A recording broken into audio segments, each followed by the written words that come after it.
नमस्कार दोस्तों, आज मैं आप लोगों के सम्मुख जीवन को तनावग्रस्त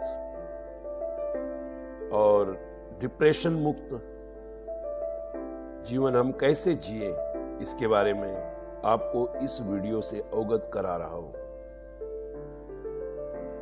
हमें देवादिदेव महादेव भगवान शंकर से सीखना चाहिए कि किस प्रकार हम अपने जीवन को तनावग्रस्त और चिंतन मुक्त रख सकते हैं,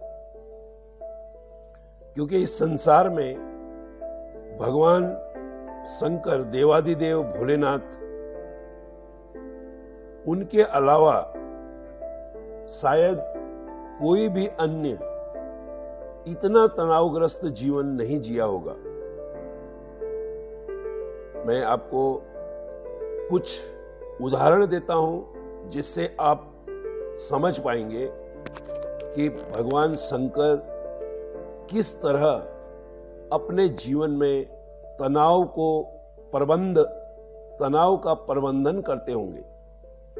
देखिए, जटा गंगा की धार, भगवान शंकर की जटा में गंगा है और त्रिनेत्र में अग्नि। भगवान शंकर जटा में गंगा धारण करते हैं और त्रिनेत्र में अग्नि। आप समझ सकते हैं जल और आग की दुश्मनी होती है, ये विरोधाभास है, टोटल दुश्मन है, कट्टर दुश्मन है। दूसरा उदाहरण है चंद्रमा, उनके सर पर है चंद्रमा, शीश में चंद्रमा है और गले में सांपों की माला है, गले सर्पों की माला। तो चंद्रमा में अमृत और गले में जहर। अमृत और जहर की दुश्मनी है। शरीर में बभूत और भूतों का संग है। भभूत और भूत की दुश्मनी है। गले में सर्प, पुत्र गणेश का वाहन चूहा और पुत्र कार्तिकेय का वाहन मोर। तीनों की आपस में कट्टर दुश्मनी है। वाहन उनका स्वयं नंदी बैल और मां भवानी का वाहन सिंह शेर, दोनों कट्टर दुश्मन। एक तरफ तांडव और दूसरी तरफ गहन समाधि वो लेते हैं। ये दोनों भी विरोधाभास हैं। आप अगर तांडव करते हैं तो आप समाधि एकदम शांत चित्त होकर समाधि नहीं ले सकते। देवादिदेव स्वर्ग में न रहकर हिमालय की गोद में तपलीन है। वहां कोई सुख सुविधा नहीं है, टोटल विरोधाभास है। भगवान विष्णु भगवान शंकर को प्रणाम करते हैं और भगवान शंकर विष्णु जी को प्रणाम करते हैं। इतने विरुद्ध स्वभाव के वाहन और गणों के बाद भी सबको साथ लेकर चिंता से मुक्त रहते हैं और तनाव रहित रहते हैं। देवादिदेव महादेव अपने जीवन में तनाव मुक्त रहते हैं, तनाव रहित रहते हैं।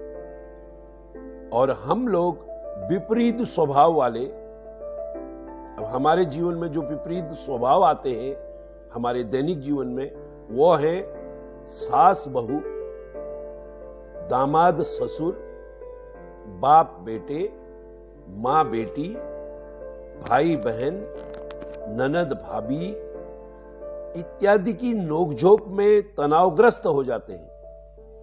ऑफिस में विपरीत स्वभाव के लोगों के व्यवहार देखकर हम तनावग्रस्त हो जाते हैं। देवादिदेव महादेव शंकर भगवान बड़े बड़े राक्षसों से लड़ते हैं और फिर समाधि में ध्यानग्रस्त हो जाते हैं।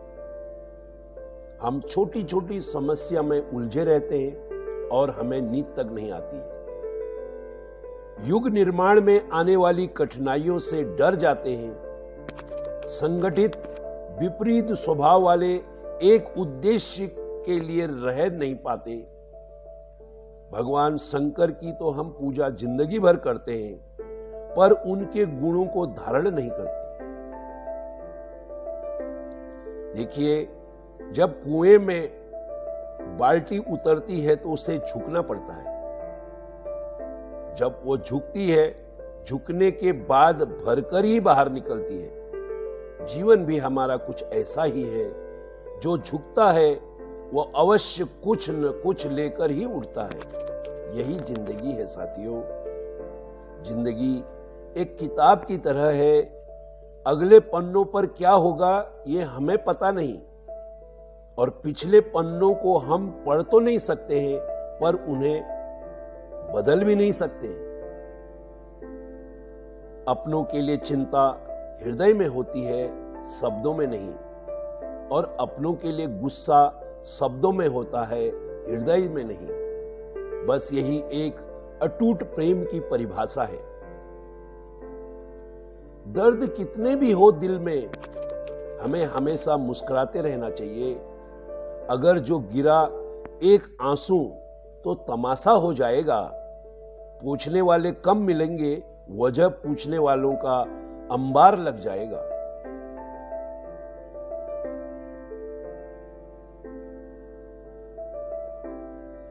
सबके दिलों का एहसास अलग होता है। इस दुनिया में बस सबका व्यवहार अलग होता है। आंखों तो सबकी एक जैसी ही होती है, पर सबका देखने का अंदाज अलग होता है। यार से ऐसी यारी रखें, दुख में भागीदारी रखें, चाहे लोग कहे कुछ भी, आप तो अपनी जिम्मेदारी रखें। वक्त पड़े काम आने का, पहले अपनी बारी रखें। मुसीबतें तो आएगी ही, पूरी तरह सब अपनी तैयारी रखें। कामयाबी मिले या न मिले, जंग हौसलों की जारी रखें। बोझ लगेंगे जब हल्के, मन को मत भारी रखें।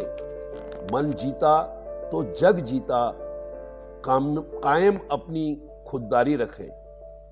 साथियों, रिश्तों की खुशहाली के लिए झुकना होता है, सहना होता है, दूसरों को जिताना होता है और स्वयं हारना होता है। सच्चे रिश्ते ही वास्तविक पूंजी है। न गिन कर देता है, न तोड़ कर देता है। जब भी मेरा महाकाल भगवान शंकर देते हैं तो दिल खोल कर देते हैं। तो आप भगवान शंकर की आराधना के साथ ही उनके गुणों का, स्वभाव का भी अनुकरण करें, और जीवन में ऐसी सोच रखिए, जो खोया उसका गम नहीं, जो पाया है वह किसी से कम नहीं, जो नहीं है वह एक ख्वाब है, पर जो है वो लाजवाब है। यह संपूर्ण जगत भगवान का ही स्वरूप है, और यह ईश्वर की आराधना के लिए ही बना है। जगत को भोगने का अधिकार नहीं है। जगत पूजा के लिए बना है।